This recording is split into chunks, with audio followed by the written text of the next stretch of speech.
Biglang huminto si Dr. Eleanor Hayes habang nagsasagawa ng hiwa, nakabitin ang kanyang scalpel sa malinis na hangin, kumikislap sa ilalim ng ilaw ng operating room. Sandaling-sandali, ang tanging naririnig lang ay ang hum ng mga makina at ang paulit-ulit na beep ng heart monitor. Ang kanyang mga nakalabing kamay, na dati matatag dahil sa maraming taon ng karanasan, ay bahagyang nanginig habang siya'y yumuko ng mas malapit. Ano ba itong nangyayari? Bulong niya, pinikit ang mga mata sa likod ng kanyang protective goggles. Ang tumutulong na surgeon, isang mas batang lalaki na tahimik na nagtutulak ng mga tissue, ay napahinto rin. Isang metalikong kalansing ang narinig mula sa instrumento. Maingat na umatras ang anesthesiologist, mabilis na kumurap sa likod ng kanyang maskara. Mula sa observation window sa taas, pinisil ni Dr. Michael Sullivan ang kanyang mga palad sa salamin at napuno ng hamog ang gilid dahil sa kanyang hininga. Hindi siya dapat nandito, hindi naman bilang anak. Pero ngayong gabi, habang pinoproseso ang binti ng kanyang ama na si Frank Sullivan at inilalantad ang isang bagay na hindi maintindihan ng kahit sino, siya ay isa lang talagang anak. Isang anak na nag-aalala, hindi makapaniwala, at pagod na pagod. Sa loob ng bukas na laman ng kanang binti ni Frank Sullivan, binti ng baka, nakabaon ng malalim sa loob ng kapsula ng peklat. May sumilay na may metal na kumikislap, bilog, medyo kalawangin, pero hindi mapagkakamalang anyo. Singsing ito na tinatawag ng iba na CDC, sabi ni Dr. Hayes, matatag ang boses kahit halatang tensyon sa paligid. Sa ilalim ng ilaw ng operasyon, kumikislap ang misteryo, isang singsing na pangkasal na nakabaon ng malalim sa kalamnan ng isang lalaki na halos kalahating siglo nang pumapasan ng hirap sa buhay. Nakatingin si Michael, bumibilis ang tibok ng puso. Dalang-dala ng binti na yun ang kanyang ama sa mga pagtatapos, mga lamay, at mga linggong lakad kasama ang kanyang anak na babae. Nakaligtas ito sa mga bagyo sa Vietnam, sa nagyayalong taglamig sa Boston, at sa buong panahon na iyon ay may tinatago itong lihim. Sa Dorchester, sa isang payak na apartment, 3 palapag pataas mula sa isang convenience store na hindi nabukas. Nagbago si Tay sa loob ng 20 taon. Ang recliner ni Frank Sullivan ay bahagyang nakayuko pa rin sa kanan. May kalahating tapos na crossword puzzle sa armrest, katabi ng lumang remote na may duct tape. Ang mga pader ay puno ng tahimik na pagmamalaki. Nakasabit ang kanyang Purple Heart at Bronze Star. May mga shadow box na nakasabit sa ibabaw ng lumang family photo mula noong Pasko 2009. Yun ang huling Pasko bago namatay si Martha. Mula noon, nanatili na lang sa kahon yung mga dekorasyon. Si Frank ay tao ng routine. Almusal ng alas 6, kape na itim, tuyo ang toast. Sa edad na 68, nananatili pa rin siyang parang sundalo kahit bahagyang yumuko ang katawan niya dahil sa matagal ng pananakit ng kanang hita. Ang mukha niya ay may mga linya ng tahimik na determinasyon, mga mata na malalim sa ilalim ng kulubot, na noo na bihirang kumilos, maliban na lang kapag bumibisita ang apo niyang si Lily.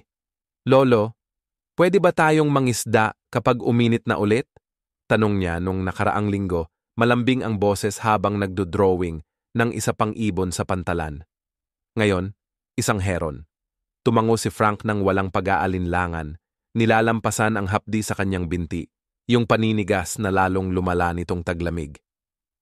Siyempre naman, prinsesa, sabi niya. Hindi niya sinabi sa kanya yung bagong sakit, yung mainit na pulsing na pressure na kumakalat sa kanyang binti. Hindi rin niya sinabi kay Michael. Hindi nagrereklamo ang mga Marines. Sila, naka-adjust, nagtiyaga, at nagpatuloy. Pero ngayon, sa kabilang bahagi ng lungsod, tapos na si Michael sa shift niya sa Boston Harbor Medical Center. Tinatahi niya ang hiwa sa braso ng isang construction worker habang tinitingnan ang oras sa bawat tahe. Mabilis siya kumilos, hindi pabaya, kundi may pagod na eksaktong galaw ng isang taong sanay ng kailanganin palagi, sanay ng palaging late sa ibang bagay. Tumawag yung ex mo, sabi ng nurse, habang sumilip sa kwarto. Hindi niya madala si Lily sa appointment bukas. Bumuntong hininga si Michael. Isa pa. Lipat-lipat ng schedule, isa na namang kalendaryo ang inayos muli. Mahal na mahal niya ang anak niyang babae, pero unti-unti nang nawawala ang balanse sa pagitan ng co-parenting, ng matinding trabaho niya, at ng pag-aalaga sa tatay niya na sobrang pride kaya ayaw umamin na kailangan niya ng tulong. Pagbalik niya sa opisina, nire-review ni Dr. Eleanor Hayes ang isang file na hindi niya inaasahan. Si Lily Sullivan, 12 taong gulang, anak ni Michael, may hindi pa na-diagnose na autoimmune condition. 8 buwan na ng mga lab tests na walang malinaw na resulta, tuloy-tuloy na pamamaga, wala pang lunas na epektibo, wala pang diagnosis na lumabas, at ngayon, habang nang dumaan sa mesa ni Dr. Hayes ang kaso niya, ang lolo ng babae, na ama ni Michael, ay nasa operating table niya. Ang paa niya ay may kakaibang biological na anomaly na wala sa kahit anong libro. Biglang sumiklab ang infection magdamag. 1 minuto, si Frank ay dahan-dahang lumalakad dahil sa sakit tulad ng dati, at sa susunod, nagising siya suot ang kanyang pajama, mga paa niya basa ng isang dilaw at mabahong likido. Ang peklat mula sa Vietnam ay namamaga at mainit kapag hinawakan. Hindi niya sinabi sa kahit kanino. Hindi muna sa simula. Pinunasan niya iyon gamit ang hydrogen. Nilagyan niya ng peroxide, binalot ng gasa, at sinabi sa sarili na lilipas din to. Lagi namang ganun. Pero pagdating ng tanghali, hindi pa rin. Sa 3:00, napalitan na niya ang benda 2 beses at medyo nahihilo na siya. Sa 5:00, tumawag siya kay Michael. Siguro naman wala lang, sabi niya. Medyo paraspi ang boses sa telepono. Pero yung dati niyang sugat sa digmaan, parang sumasakit ulit. Napahinto si Michael saglit. Kilala niya yung tono na, yun yung tono ni Frank nung pumunta siya sa birthday ni Lily, kahit na may malalang trangkaso, o nung pilit niyang inayos yung tumutulo na tubo kahit may lagnat na 101 degrees. Ano ibig sabihin ng acting up nga pala? Sagot na si Michael. Pinagaan ni Frank, syempre. Siguro 4 lang sa pain scale. 4.5 kung tutuusin. Nasa kotse na si Michael bago pa man makapaghangap ang tatay niya. Ngayon, habang nakaupo si Frank sa kama sa ospital, maputla pero matapang, nakaupo si Lily sa tabi niya, maingat na inaayos ang mga sketchpad niya sa windowsill. Payat siya, mas payat kaysa sa isang babae. Dapat ay ganun ang kanyang galit. Maputla ang balat niya, pero ang ngiti niya para sa lolo niya ay puno ng tahimik na liwanag. "Huwag kang mag-alala, princess," sabi ni Frank. "Hindi naman ako." "Hindi tayo aalis." Nagsisimula na si Michael ayusin ang kanyang medical bag. Hindi na siya nagtitiwala sa pain scale ng tatay niya. "Let me see," sabi niya habang naghuhugas ng kamay sa lababo. Napabulong si Frank pero sumunod. Binunot ni Michael ang gauze at ang nakita niya ay nagpabagabag sa tiyan niya. Namamaga ang peklat, pulang-pula at may tumutulo. Nang dahan-dahan niyang pinisil sa gilid, napikit si Frank kahit ayaw.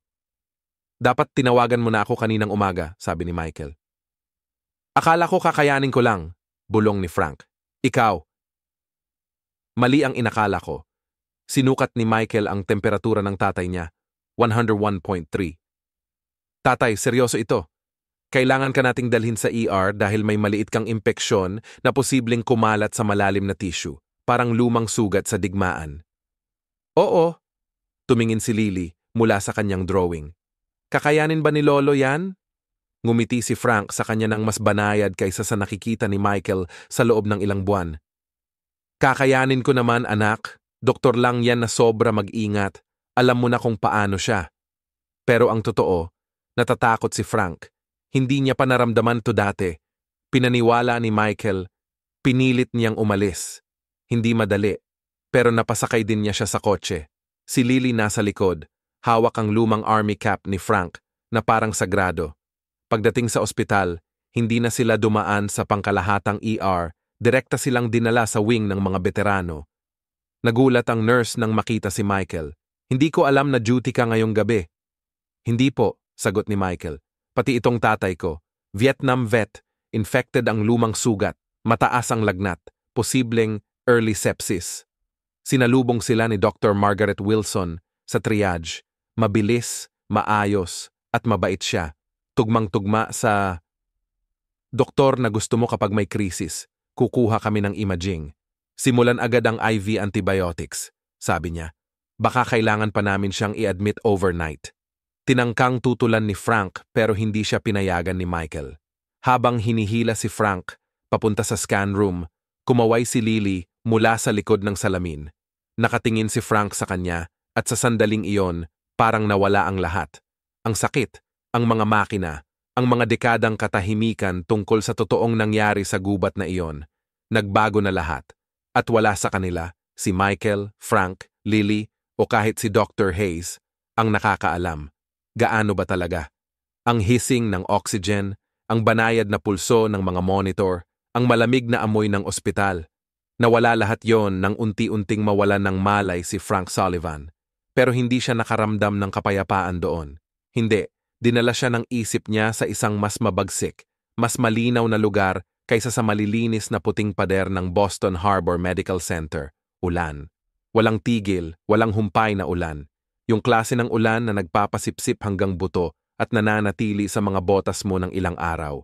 Bumagsak ang kulog sa ibabaw ng gubat. Taong 1968 at maaga na ang panahon ng tag-ulan. Si Frank, 20 anyos pa lang siya noon, bata pa mula sa Sowi na may matibay na likod, mahusay sa pagtutok at walang ilusyon na makakalabas siya sa gulo sa Vietnam. Pero wala siyang inasahan sa araw na naambush ang kanilang Patrol 6 na milya mula sa extraction point. Sumisigaw si Corporal Wilson, punit ang kanyang paa dahil sa isang landmine.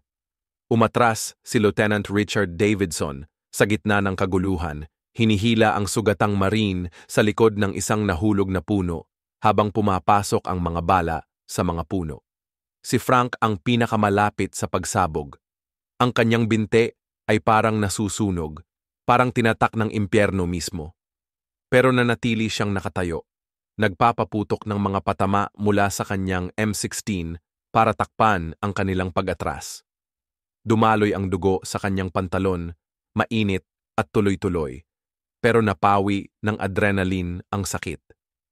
"Sa ngayon, iwan niyo na ako." Huminga si Wilson ng malalim, malaki ang mga mata, maputla ang mukha sa gulat. "Hindi mo kaya akong buhatin. Hindi iniwan ng mga Marines ang sarili nila." Sagot ni Davidson, dumudulas ang pawis sa kanyang mukha, halong dugo mula sa sugat sa ibabaw ng kanyang kilay. "Sullivan, sa kaliwa." "Kaya mo bang maglakad?" Tumango si Frank. "Pangsugat lang, sir. Pero hindi iyon totoo. Bawat hakbang ay parang hinihila ang isang pambato sa matulis na alambre." Pero mas grabe si Wilson. At si Davidson. May asawa si Davidson sa bahay, buntis ng kanilang unang anak. Si Frank, wala namang naghihintay sa kanya. Alam niya kung paano ito gumagana. Kung may hindi makakalabas, sana siya na lang. Naglakad sila ng ilang oras, paloob-liob sa mga palumpong, basa, pagod, hinahabol.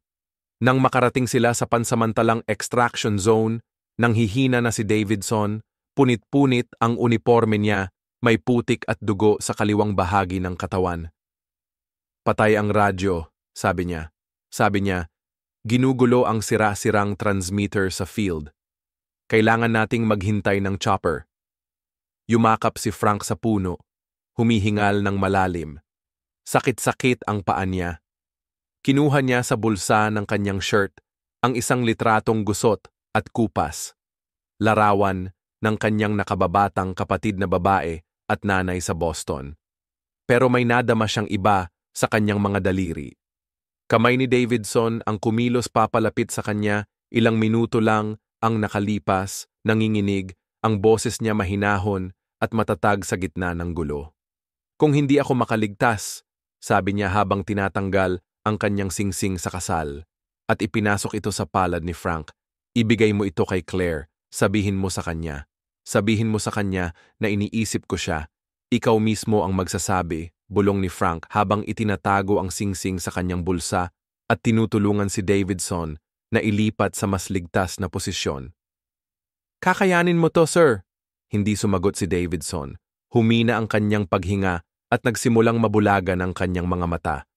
Umupo si Frank sa tabi niya, may baril sa kanyang kandungan, pilit na hindi pinapansin ang katahimikan.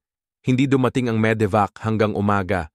Nang gumising si Frank sa isang parang, 3 araw sa ospital, ang unang tinanong niya ay yung uniforme niya. Pinagdalaan siya ng bago. Wala na yung luma niyang gamit pati yung laman ng mga bulsa niya. Tinanong niya yung mga nurse, pero walang nakakaalam kung saan na napunta. Naghahanap siya, nagmakaawa. Nagsulat pa nga siya ng mga liham, na wala yung singsing. Akala niya nahulog lang yun sa bulsa niya nung nag-retreat sila.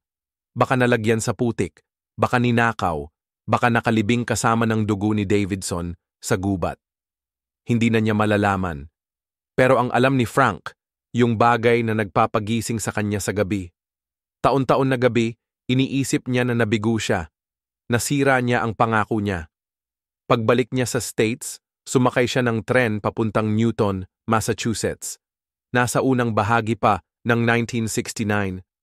Unti-unting bumabagsak ang niyebe ng tahimik habang umaakyat siya sa hagdang harap ng isang simpleng puting bahay na may asul na shutter at may wind chime na tumutunog sa hangin. Binuksan ni Claire Davidson ang pintuan, 8 buwan na siyang buntis, pula ang gilid ng mga mata niya. Mukha siyang masyadong bata para maging byuda, sobrang lambot pa. Paulit-ulit na pinagpraktisan ni Frank ang sasabihin niya. Pero nang tanungin siya, "Kilalang-kilala mo ba ang asawa ko?" Sabi niya, "Kilala ko siya." Natuyo ang bibig niya. Sinabi niya sa kanya na matapang na namatay si Davidson, na iniisip niya siya, at ang huling mga iniisip niya ay puno ng pagmamahal. Napaiyak si Claire, tapos niyakap siya ng mahigpit, sobra ang pasasalamat. Hindi siya nagsalita tungkol sa singsing. Ano ba ang sasabihin niya? Nabigo siya. At ang pagkabigo para sa isang Marine, para sa isang tulad ni Frank Sullivan, ay sugat na mas malalim pa kaysa anumang bala. Nagising si Frank na dahan-dahan at parang nalilito, katulad ng taong lumulutang mula sa malalim na tubig. Masyadong maliwanag ang mga ilaw sa taas, at ang mga kumot ay sobrang tigas. Ang hangin sobrang linis. Naamoy niya agad ang antiseptic at plastic na tubo bago pa man niya na-realize na may IV na nakakabit sa braso niya. Tuyo ang bibig niya. Masakit ang paa niya, hindi yung matinding sakit na dulot ng sugat, kundi parang may malalim, nag-aalab na kirot na parang may gumising na bagay sa loob niya. Ang kisame naglalabo-labo ang itsura, tapos may lumitaw na anyo sa tabi ng kama, matangkad, nakayuko, pagod. "Michael, gising ka na," sabi ng anak niya. Mahina ang boses, halatang ginhawa at pagod. Nilunok ni Frank ang laway, mukhang lumapit si Michael. "Ikaw ay..." Nasa recovery na siya. Tapos na ang operasyon. Ayos naman lahat. Yumuko si Frank na ungol. Parang may jackhammer na tumatama sa akin. Nasa ilalim ka ng anesthesia ng 2 oras. Nag-atubili si Michael. "May nakuha kami, tatay." Lumingon si Frank, medyo antok pa. Oo. Kinuha ni Michael sa bulsa ng kanyang jacket ang isang maliit na plastic na lalagyan. Nasa loob nito, nakapatong sa isang piraso ng gasa, ang isang luma at medyo kalawangin na gintong singsing na pangkasal. Natuwa si Frank, nakatutok ang mga mata sa singsing at ilang sandali siyang nanahimik. Maingat na pinagmamasdan ni Michael ang kanyang ama. Hindi lang pala shrapnel yon, nasa loob yon ng binti mo, nakapaloob sa peklat na tissue. 45 taon na. Hindi tumingin si Frank sa kanya. Tinitigan niya lang yung singsing na parabang multo yon. "Tatay," mahinang sabi ni Michael, "kanino yang singsing?" Napakulubot ang noo ni Frank. Mababang tinig niya nang sumagot, "Kay Davidson." Napakamot ng ulo si Michael. "Yung commanding officer mo noong Vietnam?" Tumango si Frank ng isang beses. "Binigay niya to sa akin bago siya namatay," sabi ni Frank. "Sabi niya, ibalik ko sa asawa niya, Claire. Sabihin mo sa kanya na iniisip niya siya hanggang sa huli." Naghintay si Michael. "Alam niyang may kulang pa. Palaging may kulang. Sinabi ko na," sabi ni Frank. Pumunta siya sa bahay niya sa Newton. Siya ay buntis na, 8 buwan na, nagdadalamhati. Napikit ng mahigpit ang pangako nang abutin ko ang bulsa ko. Nawala ang singsing. Tahimik na umupo si Michael. Akala ko nawala na talaga. Sinira ko lahat. Ang bag ko, ang kama ko sa ospital, Tinanong ko pa ang mga mediko. Wala talagang may alam. Pumikit si Frank. Akala ko tuluyan na ngang nawala. Nabaon sa gubat na yon o nawala habang nasa chopper. Lumabas. Napangiti siya ng mapait. Tuyong-tuyo. Lumalabas na hindi ito kailanman nawala sa akin. Hindi alam ni Michael ang sasabihin. Ramdam niya ang bigat ng singsing sa plastic na lalagyan. 45 taon. Nasa loob ito ng katawan ng kanyang ama, tahimik, nakalimutan, kasabay ng pasaning, pangakong hindi na alagaan. Bumukas muli ang mga mata ni Frank, tumingin kay Michael. Akala mo duwag ako? Nagulat siya sa tanong. Ano? Dahil hindi ko sinabi sa kanya? Dahil hindi ako bumalik nang malaman kong nawala na? Umiling si Michael. Hindi, Dad. Sa tingin ko, ginawa mo na ang kaya mo. Sinubukan mo. Tiningnan ni Frank ang kisame. Hindi ako nagsikap ng sapat. Sa labas ng bintana, unti-unting nagigising ang syudad. Pumapasok ang liwanag sa mga blinds, nagpapakita ng malambot na guhit sa kama. Umupo si Michael, hinahaplos-haplos ang mga kamay niya. May iba pa. Napakunot ang noo ni Frank. Impeksyon, sabi ni Michael. Hindi ito karaniwan. Ang bagay, yung singsing, ay napapalibutan ng peklat na tissue na parang nakasil na lugar. Sa tingin ni Dr. Hayes, unti-unting nabubuo ang bakterya doon sa pagdaan ng panahon. Nagbago, nagmutate. Napangangatwiran si Frank. Parang science experiment ang lumalago ko. Bahagyang ngumiti si Michael. Siguro nga, pero higit pa doon. Sabi nila, iba ito sa mga nakita nila dati. Anaerobic, matatag at resistant, pero gumagawa rin ng bagay na parang immunomodulators. Napilipit ang mata ni Frank. Sa Tagalog, nag-aatubili si Michael. Sa tingin nila may kakaibang medical na katangian ng bakterya, posibleng may therapeutic na gamit pa. Tinitigan siya ni Frank. Therapeutic? Parang ano? Mga bakterya na nakakagamot ng cancer? Michael. Umiling siya ng ulo. Maaga pang magsabi, pero may something sa kanila. Something na worth pag-aralan. Tahimik si Frank, tapos dahan-dahan siyang huminga. Siyempre dala ko yung multo at himala sa parehong binte. Tahimik na tumawa si Michael. Palagi kang drama king. Hindi tumawa si Frank. Tumingin siya pabalik sa singsing. Karapat-dapat siyang malaman, sabi niya sa wakas. Si Claire, kung buhay pa siya. Tumango si Michael. Hahanapin ko siya. Hindi. Mas matatag si Frank ngayon. Hindi niya kailangang malaman. Makinig sa akin. Pero kung may anak si Davidson, kung lumaki yung bata na hindi alam ang buong kwento, siguro dapat nila malaman. Tumango si Michael, pero mabagal na ngayon. Nakita niya yung pagmamakaawa sa mga mata ng tatay niya. Hindi na ito tungkol sa singsing lang. Tungkol na ito sa pagpapatawad, sa pagsara ng isang yugto na nakabukas ng kalahating siglo. Hahanapin ko siya, sabi ni Michael. Pangako ko. Tumingala si Frank sa kisame at pumikit. Siguraduhing alam niya na ang tatay niya ay namatay ng matapang, bulong niya. Hindi sumagot si Michael. Hindi na niya kailangan. Gagawa siya. Tahimik na tahimik ang laboratorio sa Boston Harbor Medical Center, maliban sa banayad na ugong ng mga refrigeration unit at ang malumanay na pag-click ng mga keys habang may lumalabas na datos sa screen. Nag-iisa si Dr. Eleanor Hayes, nakatitig sa isang microscopy image na pinalaki ng 10,000 beses. Ang nakita niya ay hindi dapat umiiral.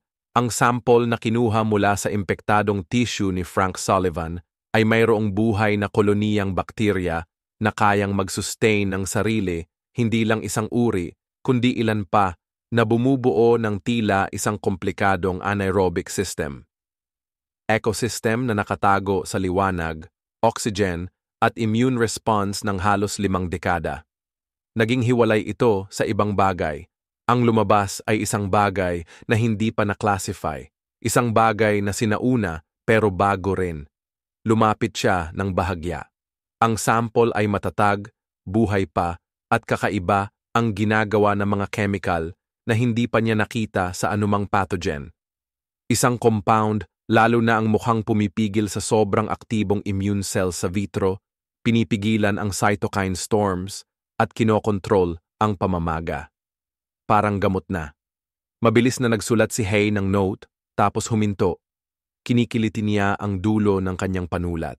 Hindi lang ito basta medikal na kakaiba. Posibleng ito na ang malaking tuklas. Isang biological na anomalyang nababalutan ng peklat at katahimikan sa loob ng 45 taon. Nakita na niya ang lahat sa kanyang karera.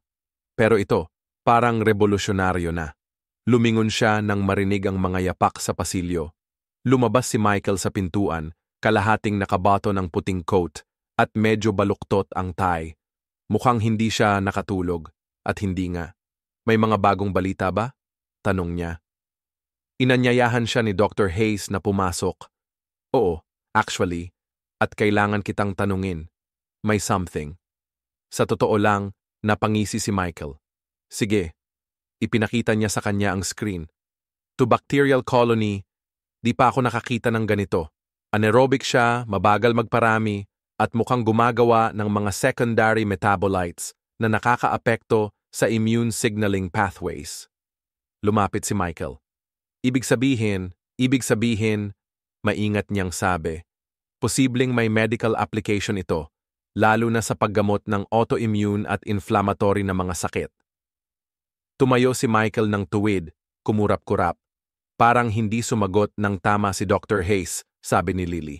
Sabi niya, tiningnan ko yung file niya.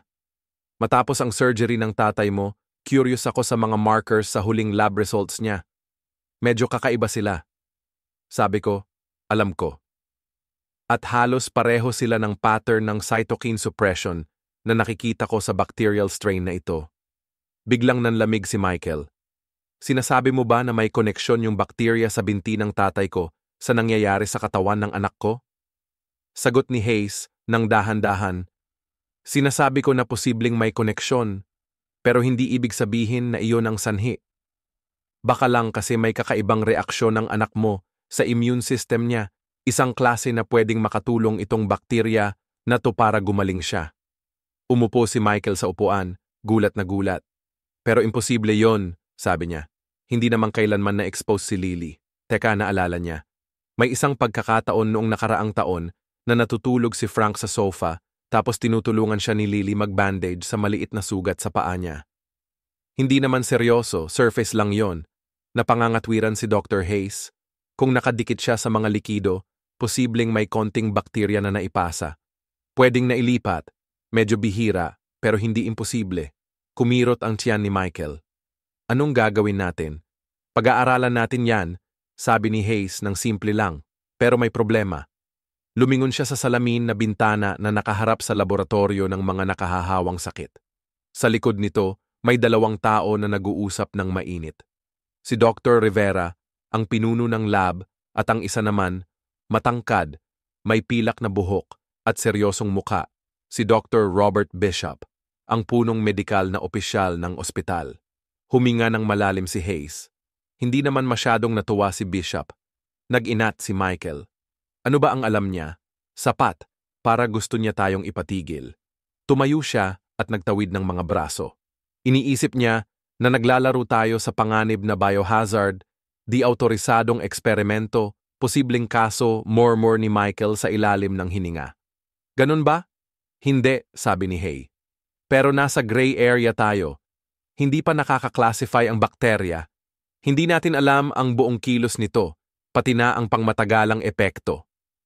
Pero 20 taon ko nang kasama si Bishop. Mas iniintindi niya ang liability ng ospital kaysa sa potensyal nito. Kinuskos ni Michael ang mukha niya. At kung mawala natin tong sample na to, mamamatay yan sa storage, mapupunta sa biohazard containment, makakalimutan na lang. Tumingin ulit si Michael sa bintana. Nasa ICU pa si Frank, stable pa naman ang vital signs niya, pero mahina. At si Lily, ang sweet at matigas ang ulo na si Lily, nauubusan na ng pwedeng gamutan. Lahat ng immunosuppressant nag-fail na. Nagsisimula ng mag-stress ang mga kidney niya. At ngayon, yung isang bagay na pwedeng makaligtas sa kanya, nahaharap sa problema ng burokrasya. Paano kung mag-apply tayo ng emergency investigational status? Tanong ni Michael. Masyadong mabagal, sabi ni Hayes. Aabutin yan ng ilang buwan, baka taon pa nga. Wala namang ganong oras si Lily. Matagal na tahimik sa pagitan nila. Ano ba ang sinasabi mo? Tanong niya. Tumingin si Hayes ng diretso sa mata niya. Gagawa tayo ng kontroladong pagsubok, mababang dosage, sobrang bantay, sa ilalim ng supervision ko kay Lily. Tumingin si Michael kay Lily. Gusto mong subukan to sa anak ko? Gusto ko lang siyang bigyan ng pagkakataon. Tumayo siya at naglakad sa dulo ng lab, paikot-ikot. Kumakabog ang puso niya. Kung magkamali man, hindi naman. Sagot niya bigla. Hindi ko naman ito dadalhin kung hindi. Hindi kita tutulungan maliban kung naniniwala akong pwedeng gumana to. Pero hindi pa ito aprobado. Hindi siya sumasagot sa ibang bagay. Hinikapan ni Michael ang gilid ng counter. Nangangatog ang mga kamay niya. Hindi ko alam kung pwede ko siyang ipagsapalaran ng ganyan, sabi niya. Lumapit si Hayes, ibinaba ang boses. At kung wala kang gagawin, kung lalala siya. Pumikit siya ng mahigpit. Lumipad sa isip niya ang mga larawan ni Lily. Ang ngiti niya, ang marupok niyang katawan, yung paraan ng pagyuko niya sa tabi ni Frank sa recliner. Sketchbook. Karapat-dapat siya ng higit pa sa tanong lang sa diagnosis, sabi ni Hayes ng mahina. Biglang bumukas ang pinto. Pumasok si Dr. Bishop na may hawak na tablet. Seryoso ang mukha. Gusto kong sirain ang sample na ito, Ania. Hindi tayo naglalaro dito sa ospital ko pagtungkol sa mga di pa klasipikadong pathogens? Nanatiling kalmado si Hayes. Hindi mo naiintindihan ang science. Naiintindihan ko ang pananagutan, sagot ni Bishop ng may galit. At naiintindihan ko na kung may mangyari sa isang bata dahil sa eksperimento mo, malulunod tayo sa balita. Sa ospital na to. Anak ko siya, sabi ni Michael. Napalingon si Bishop sa kanya nagulat. Pahingi nga. Lumapit si Michael, mahina pero matindi ang boses. Anak ko siya. Yung inaalala mong baka masaktan, siya yung namamatay. Nag-aatubili si Bishop. Hindi tumigil si Michael. Sinubukan na namin lahat. Bawat protocol, bawat gamot. Pero wala talagang epektibo. Ipinakita niya ang data sa screen, pero baka ito na ang solusyon. Delikado to, sabi ni Bishop. Pag-asa ito, sagot ni Michael. Tahimik ang kwarto. Sa wakas, tumingin si Bishop. Sa kay Hayes. Kung pumalpak ito, sayo na yan. Ako ang sasagot. Siguraduhin mong ganun. Umalis siya nang walang sabi pa. Tumingin si Hayes kay Michael. Gawin natin ito sa paraan ko, kontrolado, ligtas at tahimik. Tumango si Michael, kahit na may kaba sa dibdib niya. Nakagawa na siya ng mga desisyon para iligtas ang buhay ng marami, daan-daang, baka libo-libo pa. Pero iba to. Si Lily to, at kung hindi ito umubra, hindi niya kailanman mapapatawad ang sarili niya.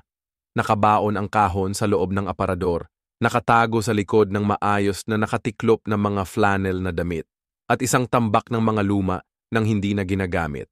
Mga tax returns. Para siyang kahon na ayaw makita. Kupas na karton na may tape sa gilid, bahagyang lulubog ang takip dahil sa bigat ng mga taon. Wala namang hinahanap si Michael na particular. Nasa ICU pa si Frank at habang nagpapalit-palit ang mga nurse, nag-break muna si Michael para dumaan sa apartment ng tatay niya. Nasa bahay si Lily na nagpapahinga habang binabantayan ni Sarah at inihahanda ni Dr. Hayes ang lab para sa susunod na gagawin. Kailangan ni Michael ng makahinga, mag-isip at siguro nga. Naiintindihan niya. Hindi niya inaasahan ang kahon.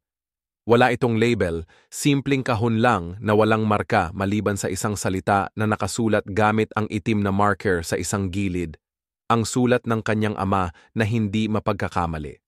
Vietnam. Nag-atubili si Michael tapos binuksan ang takip.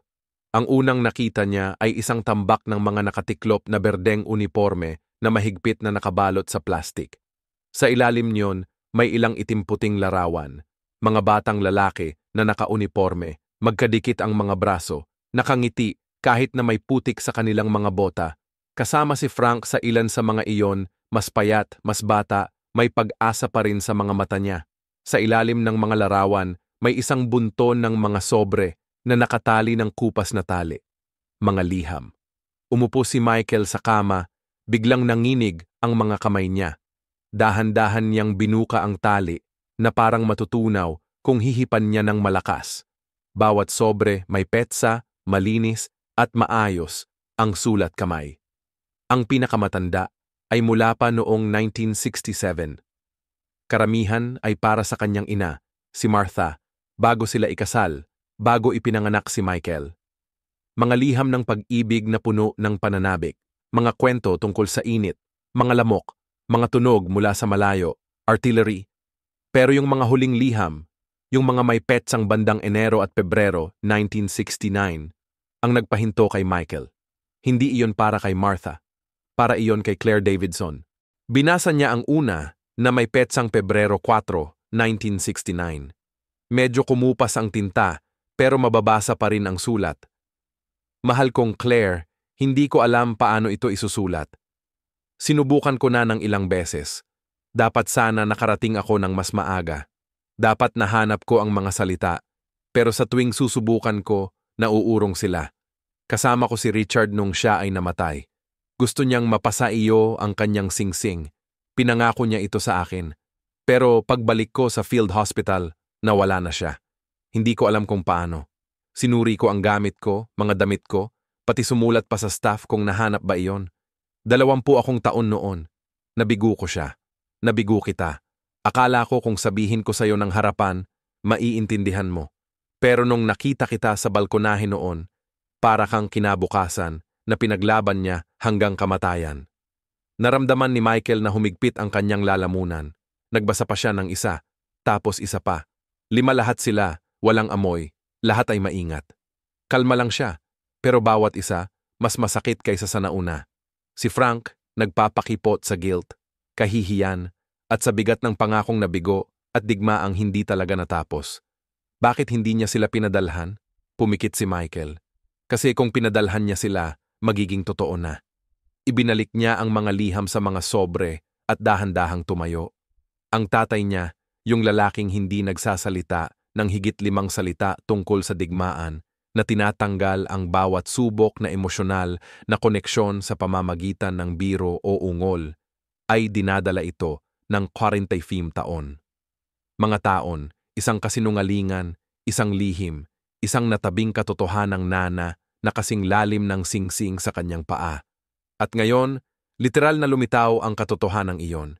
Kinuha ni Michael ang kanyang phone. Alam niya ang kailangang gawin. Tahimik ang library ng Boston University, gaya ng dati, tuwing kalagitnaan ng umaga sa isang weekday. Nilaktawan ni Michael ang mga computer at diretso siyang pumunta sa microfiche archives. Hindi na niya ito nagamit mula pa nung med school siya, pero parang bagay lang na gamitin ito ngayon. Lumang gamit para sa lumang katotohanan. Nagsimula siya sa mga obituaries mula 1968. Hindi nagtagal, matagal. First Lieutenant Richard James Davidson, Kia, Vietnam.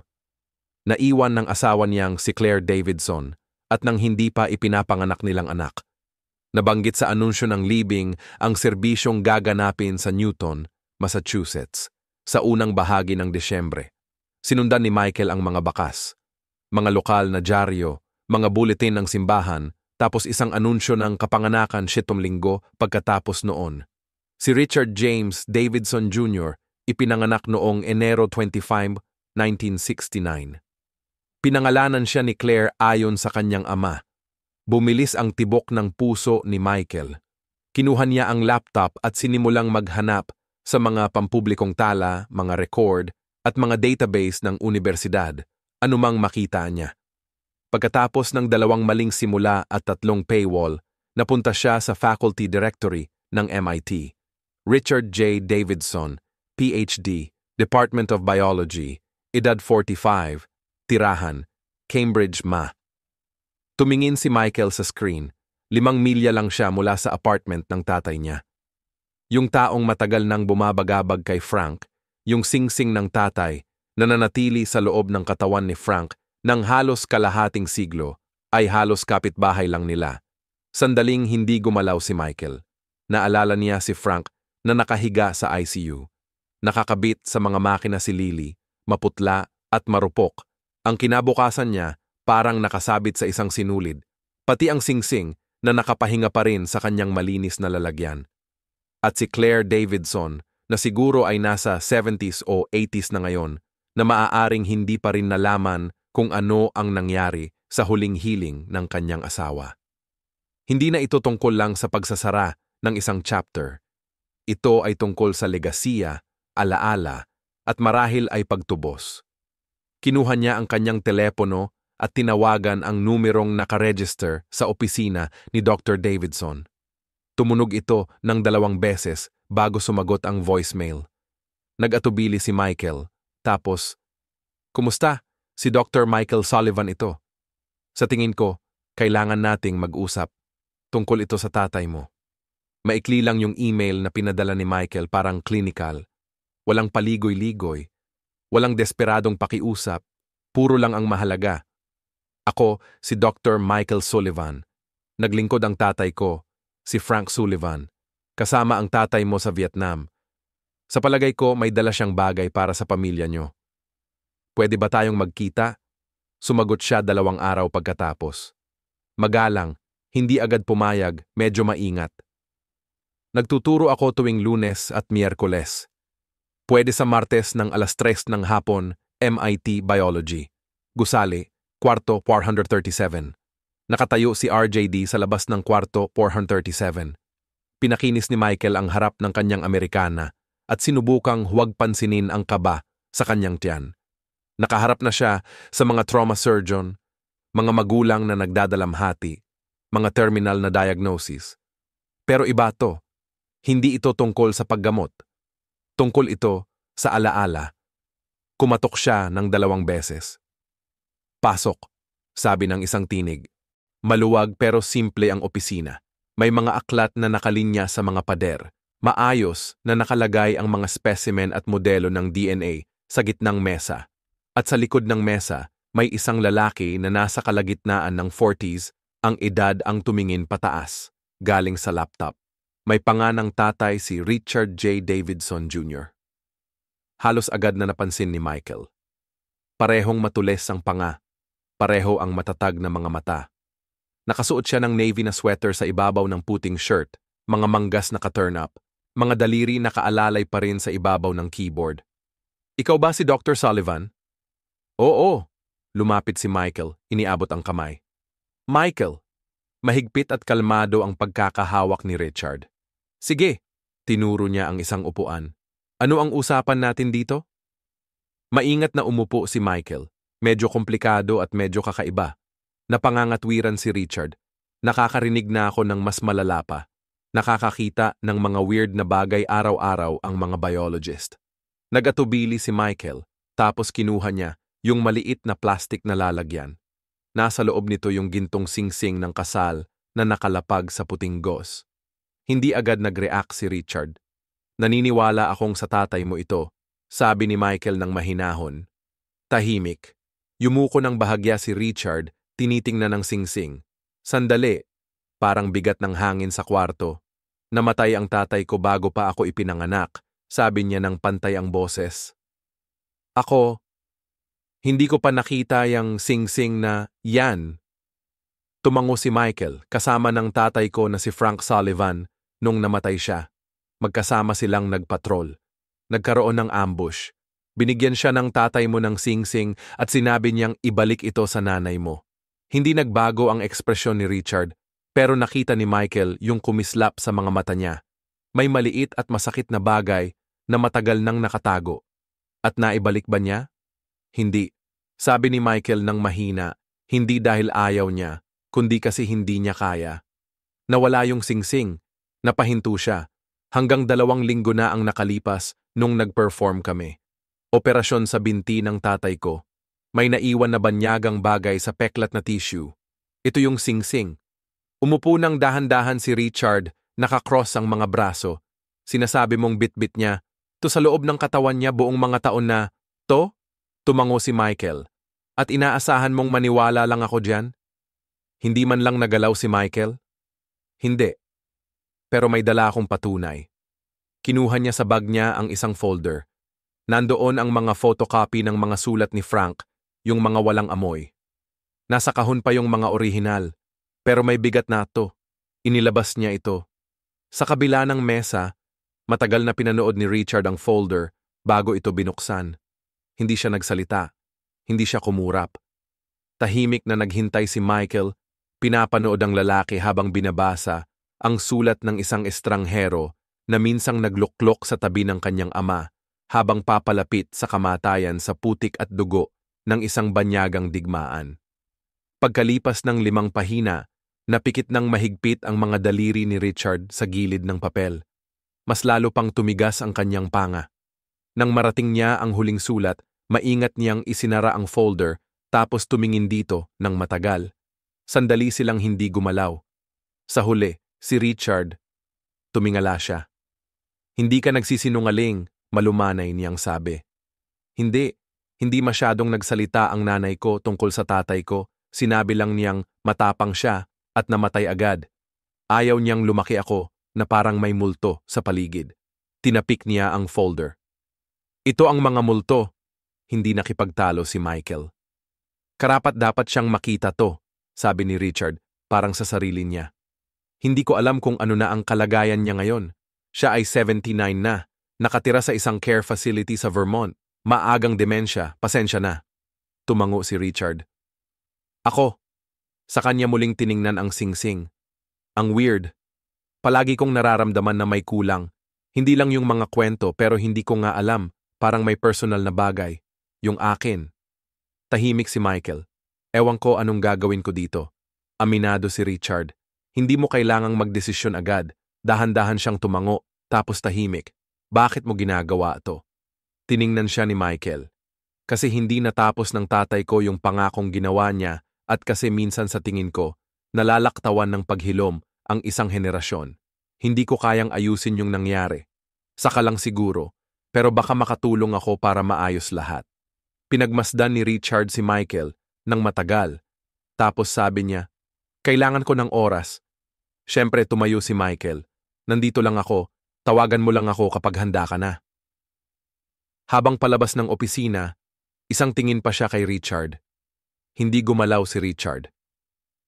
Nakatingin pa rin siya sa singsing na parang kompas na biglang umiikot ulit. Hindi bumalik si Richard sa opisina pagkatapos umalis si Michael. Hindi niya kaya. Isinilid niya ang folder at ang plastic na lalagyan sa kanyang bag tapos umalis ng medyo malabo. Nag-message siya sa assistant niya tapos naglakad papunta sa quad, dumaan sa makikitid na daan sa Cambridge, sa bahagi ng lungsod na halos hindi na niya napupuntahan. Kailangan niya ng hangin. Kailangan niya ng galaw. Kailangan niya ng isang bagay na magiging sandigan niya kasi pakiramdam niya parang gumagalaw ang mga tectonic plates sa ilalim ng mga paa niya. Palagi niyang alam na namatay ang tatay niya sa Vietnam. Isa itong panghistorikal na katotohanan na bahagi na ng kwento ng buhay niya, katulad ng kulay ng mga mata niya. Pero yung mga detalye, yung mga piraso ng kung sino si Richard Davidson, Sr., ay lagi ng kulang. Wala siyang alaala, walang boses, wala ring mga gamit, maliban sa isang kupas na litrato at isang metal na nakatago sa drawer. At ngayong hapon lang, may hawak na siyang singsing pangkasal, 5 sulat na walang amoy, at ang kaalaman na may isang lalaking nagngangalang Frank Sullivan na nagdala ng bahagi ng kanyang ama, literal at figuratibo, sa loob ng 40 taon.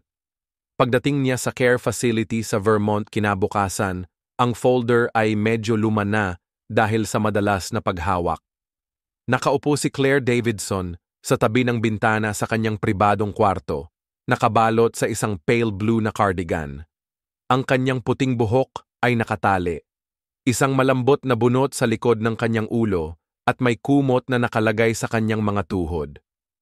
Tumingala siya nang pumasok siya, bahagyang kumikislap ang kanyang mga mata sa pagkilala. Richard, sabi niya, "Hi Mama." Ngumiti siya at inabot ang kanyang kamay. Dinala mo ang anak mo. Umupo siya sa tabi niya, medyo nag-aalangan. Kadalasan, malinaw pa rin ang isip ni Claire. Naalala niya ang mga pangalan, mukha, at ang mga pangkalahatang linya ng nakaraan. Pero medyo napalambot na ng panahon ang iba at nawala ang iba. Minsan, nakakalimutan niya kung anong taon na. Minsan, iniisip niya na si Richard ay sarili niya. Ama. Naalala mo ba si Frank Sullivan? Tanong niya ng mahinahon, bahagyang nakakunot ang noo. Frank, napahinto siya saglit. Oo, dumalaw siya sa akin, pagkatapos ng pagkamatay ng tatay mo. Tumango si Richard. Hindi kanya binigyan ng singsing. 'Di ba? Naguluhan siya, tapos dahan-dahang umiling. Hindi, sabi niya. Mukha siyang gusto, pero hindi niya ginawa. Sabi lang niya na namatay si Richard na iniisip ako. Sapat na yon, nagatubili si Richard. Gusto mo bang malaman kung bakit? Lumingon si Claire sa kanya, mas malinaw na ang mga mata niya, tila pinatalas ng isang matagal ng bagay at hindi pa tapos. May nakita ka, di ba? Tumango siya. Tapos, kinuha niya yung singsing mula sa bag niya, binunot sa gauze, at inilagay sa palad niya. Yumuko yung mga daliri niya na parang buhay na buhay yung singsing. Matagal siyang hindi nagsalita. Tapos dinala niya yung singsing sa labi niya at pumikit. Nang magsalita siya ulit, nanginginig ang boses niya. Akala ko na wala na talaga ito lahat ng taon. Hindi, sabi ni Richard. Naghihintay lang. Ngumiti siya ng bahagya. Lagi siyang kampante sa mga bagay na ganyan. Mga bagay. Kapag nangako siya, tinutupad niya. Nilunok ni Richard ang buhol sa kanyang lalamunan. Ganon din ang lalaking iniwanan niya ng bagay. Sa huli, nagtagal silang nakaupo ng ganoon, tahimik na mas sagrado pa sa anumang dasal. Sa labas ng bintana, nagsimulang bumagsak ang niyebe, malambot at mabagal na mga puting pahid na dumadaan sa mga hubad na sanga. Nang gabing iyon, bumalik si Richard sa Cambridge at muling binasa ang mga liham. Hindi niya ito nilaktawan o pinabilis. Dahan-dahan niyang binasa, linya sa linya, hinahayaan ang bawat salita na tumagos. Parang ikaw ang hinaharap na pinaslang niya. Ako. Dapat sinabi ko sa'yo mas maaga. Ang bigat na to, matagal ko nang pasan, kaya nabago na ako dahil dito. Nang matapos siya, nakalapag sa tabi niya sa mesa ang singsing, kumikislap sa ilalim ng ilaw. At sa unang pagkakataon sa buhay niya, hindi niya naramdaman na parang anak siya ng isang multo. Parang anak siya ng isang totoong tao. Kinabukasan, tinawagan niya si Michael. Gusto kong tumulong, sabi niya. Tahimik si Michael saglit. Tumulong? Paano?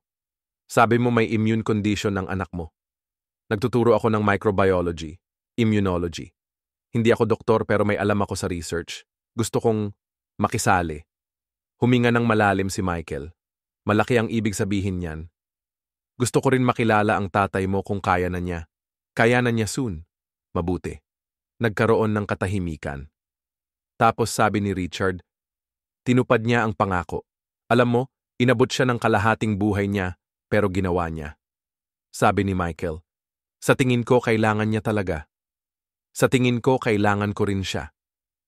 Nagputol sila ng tawag sandali pagkatapos, parehong alam na may hindi nasabi na lumaganap sa pagitan nila, isang mabigat, totoo, at hindi pa tapos.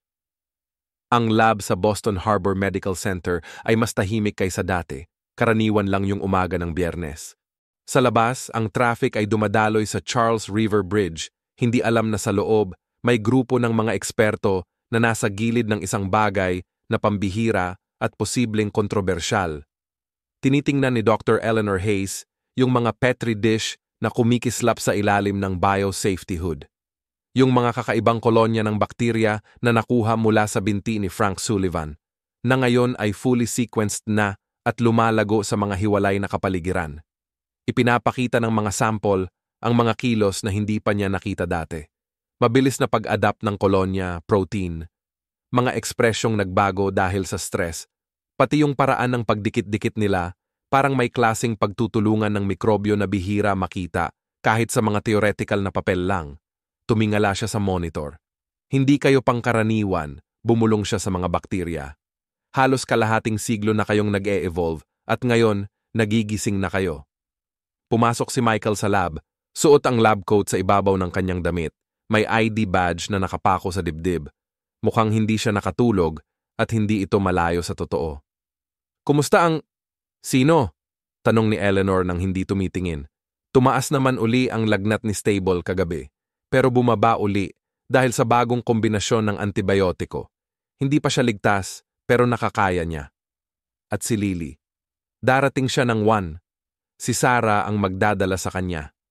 Tumayo si Eleanor at hinarap siya. Nakipag-usap ka na ba kay Sarah tungkol sa napag-usapan natin? Huminga si Michael sa ilong. Yung medyo delikadong bahagi ba? Yung parte na nagmumungkahi tayong gamitin ang bakterya mula sa quarantine film taong gulang na ama ko. Sugatang galing sa digmaan ang ginagamit para gamutin ang autoimmune na kondisyon ng anak ko. Ngumiti si Eleanor ng medyo pilit. Yun yung parte. Nag-aatubili siya tulad ng nararapat lang. Nag-cross ng mga braso si Michael, tinitingnan ang screen sa likod ni Eleanor. Pero naniniwala ka pa rin na posible to. Sa tingin ko, sobra pa sa posible, sabi ni Eleanor, habang kumakapal ang kanyang tono na may pinipigil na pagkamadalian. Michael, ang mga bakterya na to ay nakagawa ng mga adaptasyon na di ko pa naranasan. Nakaligtas sila sa hypoxic tissue, nakaiwas sa immune detection, at ito pa, alam mo, natutunan na nilang mag-communicate. Ang lakas ng mga signaling molecules nila. Napakataas ng level ng quorum sensing nila. Napangiti si Michael ng bahagya. So nag-uusap talaga sila, hindi lang basta usap, nagtutulungan, nagpoprotekta sa isa't isa, inaayos ang paligid nila, at baka kaya pa nilang maapektuhan ang immune system ni Lily, nag-atubili si Michael. Sa tingin mo ba, pwede talaga to? Hindi ko sure kung magiging successful, aminado si Eleanor.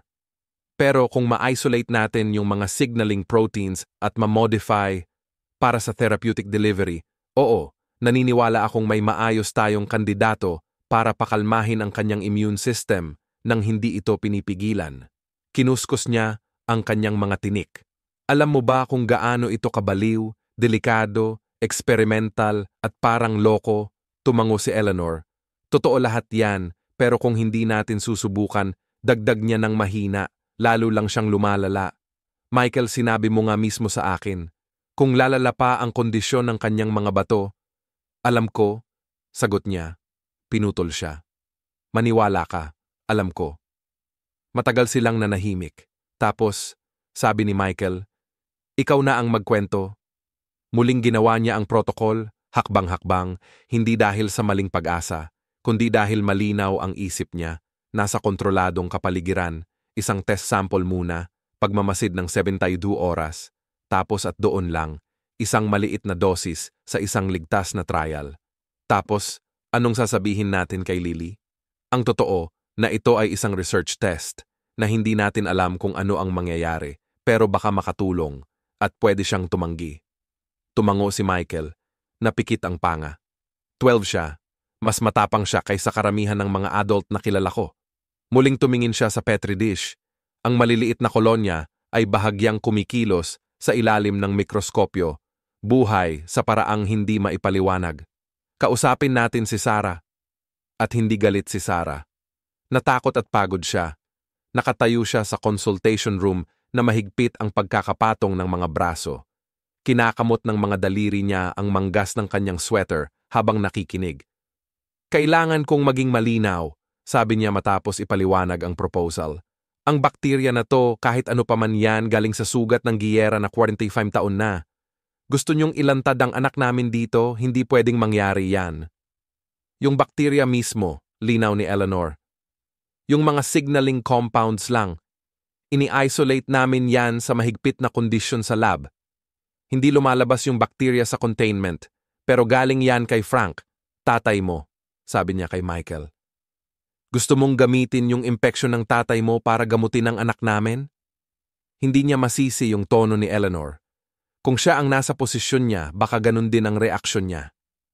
Hindi ko ito sinasabi basta-basta, sabi niya. Pero naniniwala si Dr. Hayes na pwedeng gumana to at sa totoo lang, wala na kaming ibang pagpipilian. Si Sarah. Kumuyog ng kaunti ang kanyang panga. Bata pa siya. Isang batang papatayin na, sabi ni Eleanor ng mahinahon. Hindi ko gustong takutin ka, pero nakita mo naman ang mga chart. Yung creatinine levels niya, yung pamamaga sa mga baga niya.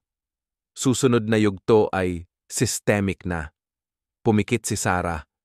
May tiwala siya sa inyong dalawa. Hindi siya gagawa ng kahit ano kung wala ang pahintulot nyo. Matagal na katahimikan ang dumaan. Sa wakas, bumuka ang mga mata ni Sarah. Medyo malabo pero matindi ang tingin. May karapatan si Lily magdesisyon. Dapat nga, sabi ni Michael. Nakaupo si Lily sa maliit na silid sa tabi ng pediatric wing ng ospital, may hawak na sketchpad. Hawak niya ang lapis habang gumuguhit ng isang asul na tagak. Ang mahaba nitong leeg ay kurbadong maganda habang naglalakad sa mga imahinasyong damuhan. Nang pumasok ang kanyang mga magulang, tiningnan niya sila, kalmado gaya ng dati. Okay naman ba si Lolo?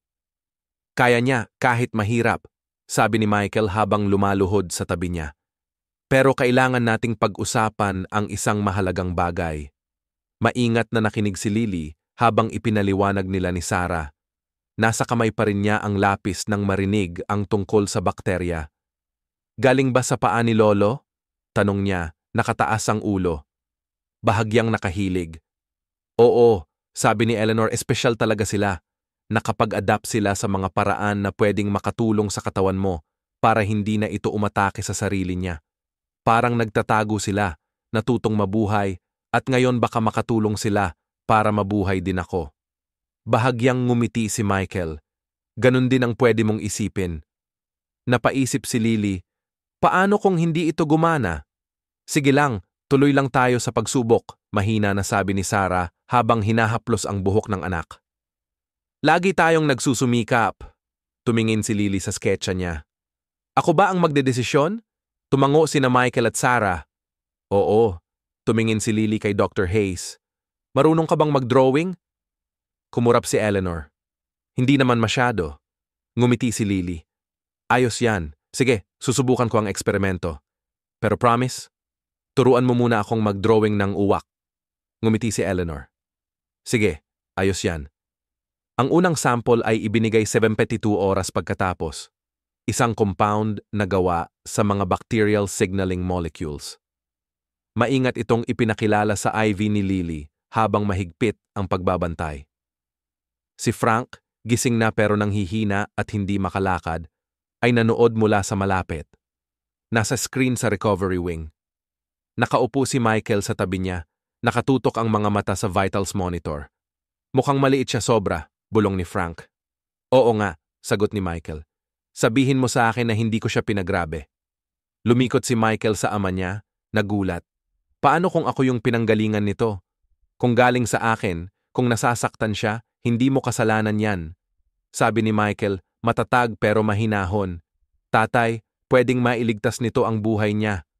Tumingin ulit si Frank sa screen, tapos bumitaw. Dumating ang resulta sa loob ng 12 oras. Abahagyang bumaba ang CRPC reactive protein, isa sa mga pangunahing palatandaan ng pamamaga sa dugo ni Lily. Bumaba ng kalahating degree ang kanyang lagnat. Ang bilang ng kanyang white blood cells, kahit mataas pa rin, ay naging stable na. Maaga pa para sabihing tagumpay na ito, pero may progreso na. Hawak ni Sarah nang mahigpit yung mga printout parang lottery ticket. Nakatayo lang si Michael, nagulat habang binabasa ni Dr. Hayes nang malakas ang mga numero. Kumukonti na ang epekto, sabi ni Eleanor. Kailangan pa natin ng oras, ng mas maraming data, pero kumukonti na siya. Naka-schedule ang pangalawang dose 2 araw pagkatapos noon.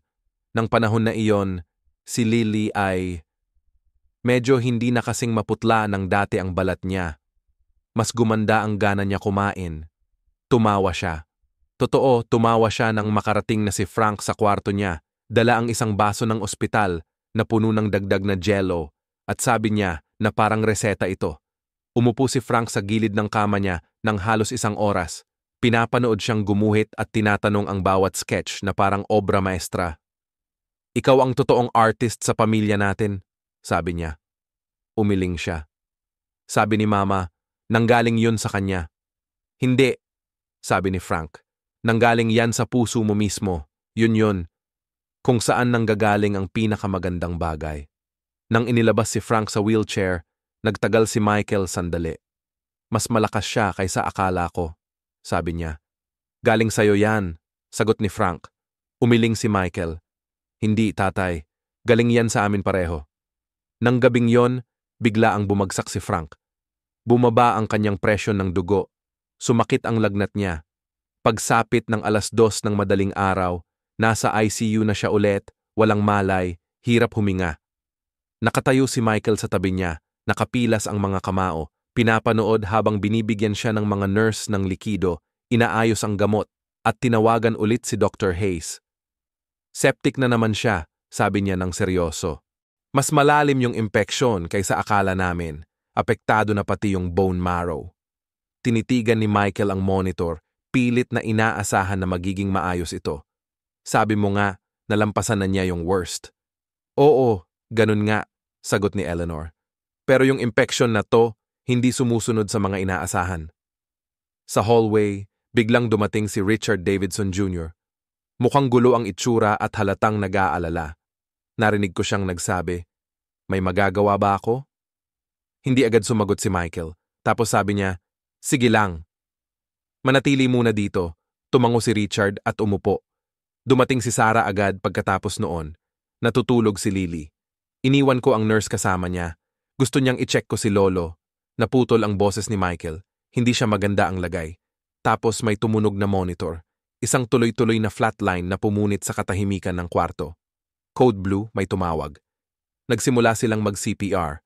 Lumayo si Michael, nanginginig ang mga kamay. Hindi ngayon, hindi ganito.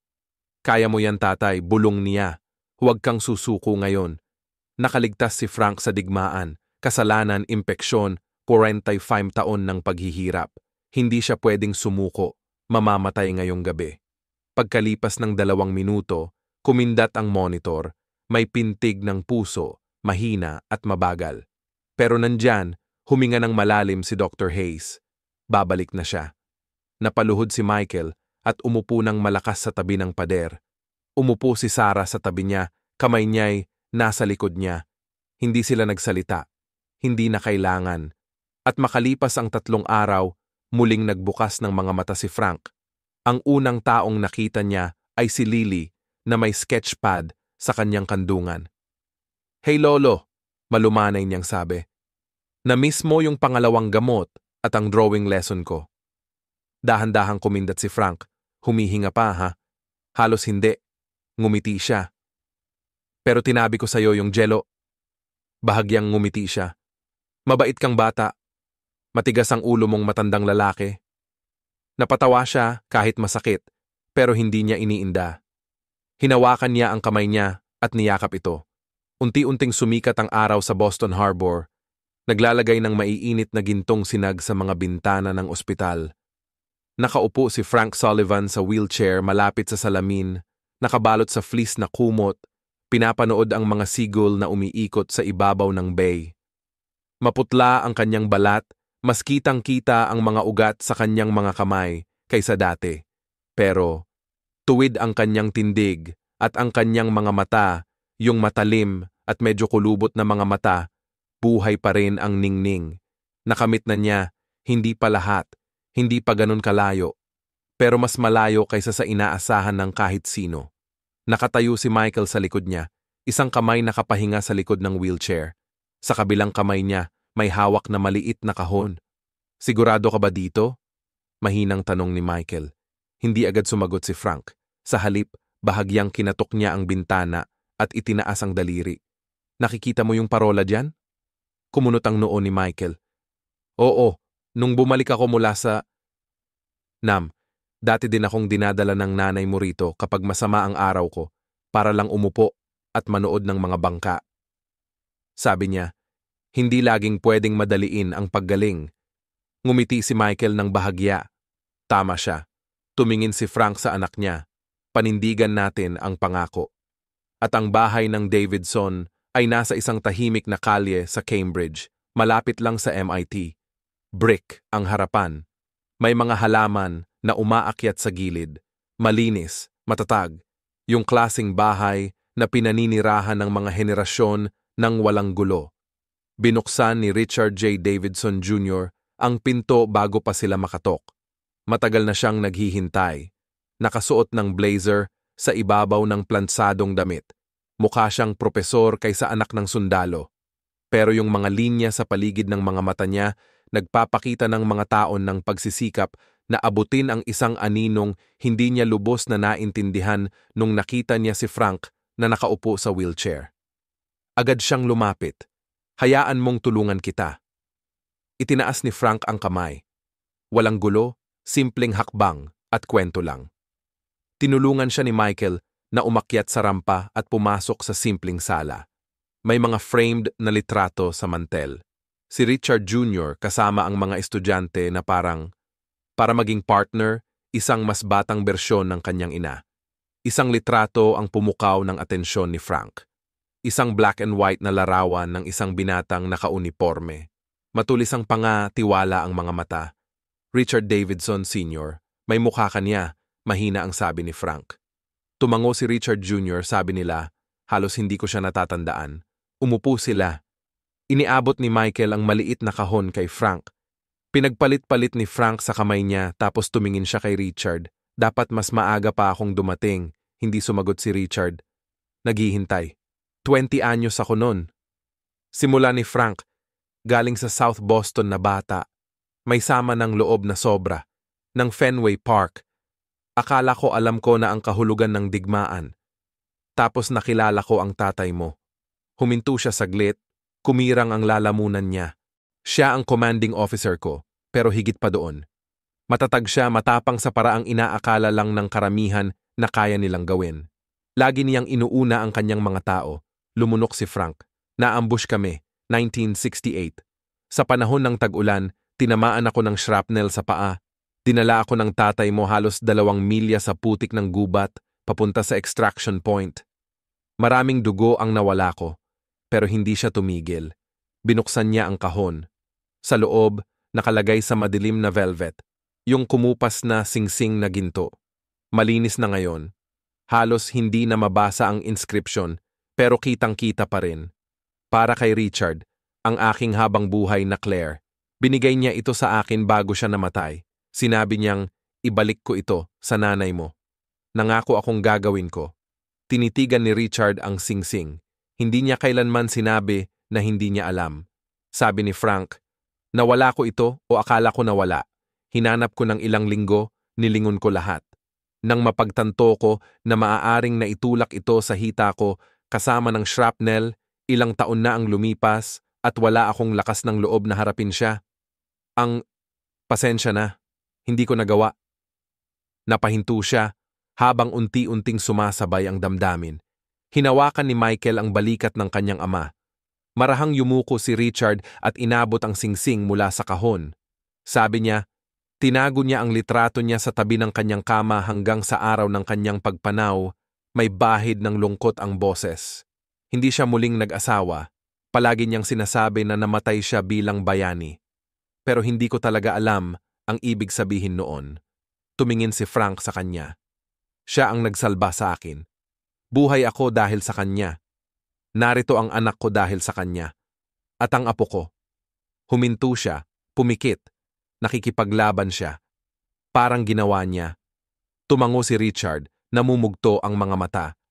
Gusto kong ikuwento ng maayos ang kwento niya para sa University Archive. Baka pwede pa nga itong ilathala kung willing kang makipag-usap. Utang ko siya ng higit pa sa isang kwento, sabi ni Frank. Pero ito ang simula. Nang gabing iyon, pabalik na sa ospital, nakaupo si Lily sa kama, nag-sketch ulit. Ngayong beses, ang parola iyon yung tinuro ni Frank kanina, nilagyan niya ng maliit na tao sa ilalim nito, nakabalot sa kumot, nakatingin sa malayo. Pumunta si Frank gamit ang wheelchair sa tabi niya. Pumasok sa kwarto at iniabot sa kanya ang nakatiklop na paper bag. Mas maraming jelo, pinaasar niya. Mas okay na to, ngiti niya. Mga ipinagbabawal na donuts. Tumawa siya, halatang gumanda ang pakiramdam niya. Mukha kang mas okay na, sabi ni Frank. Mas okay nga ako. Siguro nga yan yung matigas na dugo ng Sullivan, ngisi niya. O baka naman yung misteryosong bakterya. Lumapit si Frank. Sa tingin ko ikaw yan. Malakas ka, prinsesa. Tumingala siya. Okay ka lang ba? Nag-atubili si Frank. Ewan ko. Siguro hindi habang buhay, pero sa ngayon, nandito pa rin ako.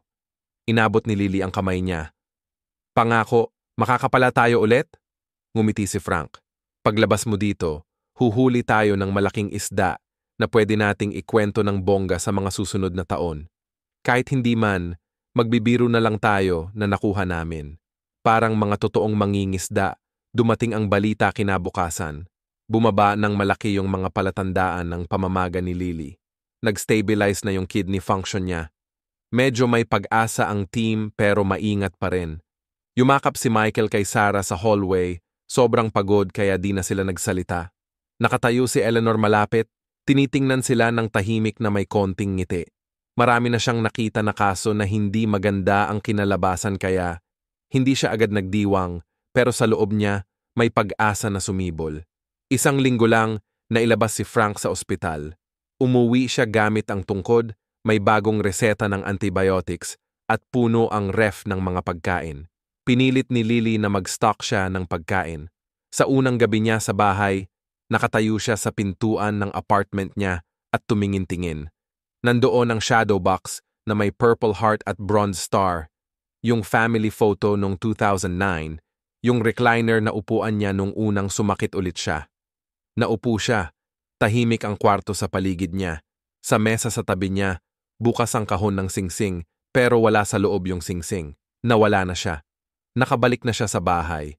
Makalipas ang 2 buwan, nagkaroon ng memorial sa MIT. Isang formal na pagkilala sa sakripisyo ni Lieutenant Richard Davidson na inorganisa ng History Department at dinaluhan ng mga veterano, guro at mga estudyante. Umupo si Frank sa front row katabi ni na Michael, Lily at Sarah. Nang tumayo si Richard Jr. sa podium, itinaas niya ang singsing. Nawala itong singsing ng 40 taon, sabi niya. Nilakbay nito ang gubat at digmaan sa loob ng mga dekada at henerasyon. Dinala ito hindi lang sa ang laman ng sugatang marine, pero sa kanyang puso, sa bigat ng isang pangakong hindi inalagaan. Tumingin siya kay Frank. Natupad ang pangakong iyon. Ngayon hindi lang isang sundalo ang inaalala natin, kundi ang mga ugnayan ng mga tao, ng mga pamilya, ng mga henerasyon, ang mga bagay na dala natin at yung mga huli nating inilapag. Pagkatapos noon, binigay ni Lily ang kanyang sketch ng parola kay Richard Jr. para sa archive, sabi niya. Pinaglagyan ito ng frame sa kanyang opisina. Nang dumating ang tag-init, magkatabi na nakatayo si Frank at Lily sa pantalan, may hawak na mga fishing rod, may banayad na simoy ng hangin. Inalog nila ang tubig at kumislap ang araw sa banayad na alon. Wala silang nahuli nung araw na yon, pero nanatili sila hanggang sa kumupas ang liwanag. Nagsalita, nagtawanan, nabuhay, at sa unang pagkakataon sa napakatagal na panahon, naramdaman ni Frank Sullivan na magaan muli ang loob niya. Parang ang digmaan, ang sakit, ang guilt, hindi naman talaga nawala, pero hindi na sila bumigat sa dibdib niya na parang baluti na di niya matanggal. Nawala na ang singsing. Natupad ang pangako. At may bago, may marupok at maganda na tumubo na pumalit doon. Pag-asa. Minsan, ang bigat na dinadala natin ay hindi lang sa katawan. Nasa mga pangako, pagsisisi at pagmamahal na hindi nasabi. Pinapaalala sa atin ng kwento ni Frank Sullivan na hindi pa huli ang lahat para itama ang mali. Na kahit yung mga sugat na di inaasahan, may kapangyarihang magpagaling kahit sa susunod na henerasyon. Habang lumulubog ang araw sa pantalan at naghahagis ng lambat ang lolo at apo sa tahimik na tubig, hindi lang sila nanghuhuli ng isda. Hinahawak nila ang mas malalim na bagay. Kapatawaran, pagkakaugnay, at pag-asa. Ano pa nga ba? Ikaw naman? Nakaabot ka na ba ng tagal na bitbit ang isang pangako? Kung naantig ka sa kwentong ito, kwento mo naman sa comments. Gusto naming marinig yan. At kung gusto mo pa ng mga kwentong ganito, natatatak sa puso mo, huwag kalimutang i-like, mag-subscribe, at i-on ang notifications. May bagong kwento bawat linggo.